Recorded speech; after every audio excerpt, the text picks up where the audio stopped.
Je voudrais juste revenir sur quelque chose de très important dont vous avez parlé, sur la longue durée et sur effectivement les perspectives que la Chine peut dessiner, a su dessiner. Parce que je trouve qu'on n'en parle pas suffisamment. Dans les facteurs de la puissance, il y a le temps.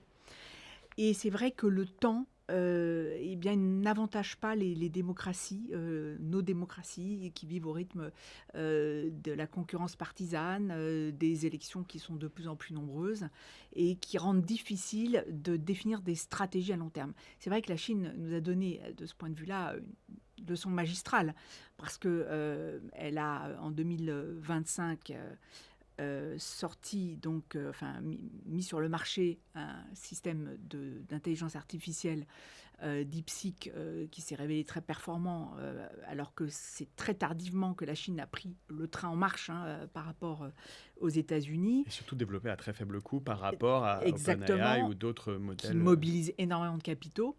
Et alors, c'est d'ailleurs sans doute le fait que les États-Unis aient mis un certain nombre de restrictions à l'égard des importations vers la Chine, qu'au fond, ça a stimulé les vertus créatrices, Comme les drones capacités ukrainiens. créatrices. On Voilà, voit que dans des situations exactement. La ouais. pénurie, oui, la pénurie est créatrice.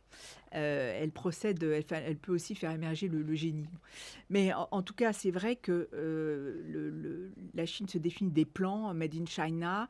Là, ce qu'elle est en train de récolter actuellement comme fruit avec ses grandes entreprises de la tech, ça fait 30 ans qu'elle a mis ça sur les rails. Et de ce point de vue-là, nous sommes, nous, Européens, en retard.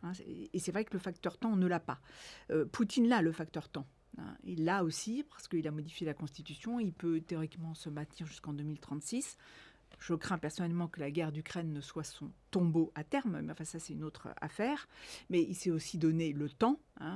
Dans toutes les phases de crise, c'est vrai qu'il vaut mieux un système autoritaire qu'un système démocratique, parce que c'est toujours plus compliqué de gérer la décision dans un système démocratique que dans un système autoritaire.